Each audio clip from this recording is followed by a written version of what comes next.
Hello viewers, welcome to my another video. বন্ধুরা, এই ভিডিওটা হচ্ছে 17ই মার্চের। তো সেদিন আমি কোথায় গেছিলাম আর কেন গেছিলাম চলো তোমাদের সাথে সেটাই শেয়ার করি। তো যেমনটা তোমরা দেখতেই পেলে, আমি ছিলাম স্টেশনে, আর আমি একা না, আমার সাথে আমার ক্লাসমেটরাও ছিল। তো আমরা সবাই কৃষ্ণনগর থেকে এসেছিলাম শিয়ালদা স্টেশনে, দিয়ে ওখান থেকে সোজা চলে যাই মেট্রো স্টেশনে। এখন প্রশ্ন হচ্ছে আমি যাচ্ছি কোথায়, সেটা তোমরা কিছুক্ষণ পরেই দেখতে পাবে, তাই ভিডিওটা একটু স্কিপ না করে পুরোটা দেখতে থাকো। আর এই যে পিউ, কেন ভাই কেন আমার ক্যামেরা দেখে তোরা মুখ কেন লোকাস? তো এই মেট্রো স্টেশনে আসলে আমার খুব জম্বি ড্রামা মুভিগুলোর কথা মনে পড়ে। কাশ আমার লাইফে এরকম কোনো কোরিয়ান ড্রামার মতো হতো, মানে জম্বি ইনসিডেন্ট ঘটতো, আর লাস্টে আমি আর কয়েকজন বেঁচে থাকতাম আর বাকি সবাই মরে যেত। আর এই যে এখানে আমি একটা কোরিয়ান মিরর দেখতে পাই, মানে এটাকে আমি কোরিয়ান মিরর বলছি। আর আমার দেখা দেখি এই পোলাপানগুলাও চলে এসেছিলো। আর এই ট্রেনগুলো দেখলে আমার খালি ট্রেন টু বুসানের কথা মনে পড়ে। তো এখন আমরা চলে এসেছি শিয়ালদা মেট্রো স্টেশন থেকে সেন্ট্রাল পার্ক মেট্রো স্টেশনে। তো এই ছিল সেদিন আমাদের ডেস্টিনেশন। আশা করি তোমরা চিনতে পারছো, বুঝতে পারছো। এটা হচ্ছে বিকাশ ভবন। আমাদের স্কলারশিপের প্রবলেমের জন্যই আমাদের এখানে আসতে হয়েছিল।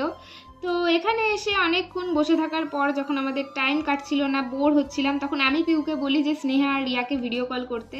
তো ওদেরকে ভিডিও কল করে আমরা টাইম পাস করছিলাম, কিন্তু তাও আমাদের টাইম পাসই হচ্ছিল না।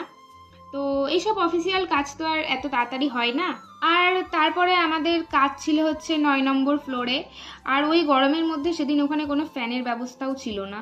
তো সেই জন্যে আমি আর পিউ বেরিয়ে পড়ি কোনো কোল্ড ড্রিঙ্কস, আইসক্রিম বা কোনো ঠান্ডা জাতীয় কিছু যদি পাই সেই সব কিনতে। তারপর ওই রোদে গোটা রাস্তা হেঁটে যাওয়া, হেঁটে আসার পর মাঝ রাস্তায় আমার হঠাৎ মনে পড়ে যে ব্যাগে ছাতা আছে। না মানে এই ব্রেন নিয়ে আমি পড়াশোনা করি কি করে আমি নিজেও জানি না। তো যেহেতু বললাম যে 9 নম্বর ফ্লোরে কোনো ফ্যানের ব্যবস্থা ছিল না, আর ওই গরমে আমরা প্রায় আধমরা হয়েই গেছিলাম।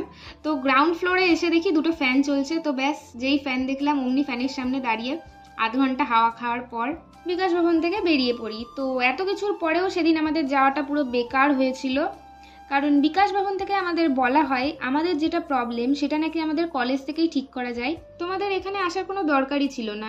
কিন্তু আমরা শত বোঝানোর পরও আমাদের কলেজ আমাদেরকে বিকাশ ভবনেই আসতে বলেছিল। তো যথারীতি একটা গোটা দিন আমরা সবাই নষ্ট এবং কষ্ট করি। আর এটা ছিল আমাদের এক্সামের ঠিক মধ্যেকার ঘটনা। তো যাই হোক, কি আর বলবো। আমরা তারপর ব্যাক করি। আর এটা কিন্তু কারোর একার প্রবলেম ছিল না, এটা গোটা জিওগ্রাফি ডিপার্টমেন্টেরই প্রবলেম ছিল। আমরা সেদিন প্রায় 35 জন স্টুডেন্ট গিয়েছিলাম, কি তার বেশি হবে। আরও অন্যান্য কলেজ থেকেও এসেছিলো স্টুডেন্টসরা। তো তারপর মেট্রো করে চলে আসি আমরা শিয়ালদা স্টেশনে। আর সেদিন সারাদিন সেরকম আমাদের কিছুই খাওয়া হয়েছিল না। তো এটাই ছিল সেদিন আমাদের ব্রেকফাস্ট, টিফিন, লাঞ্চ। এভাবেই সেদিন গোটা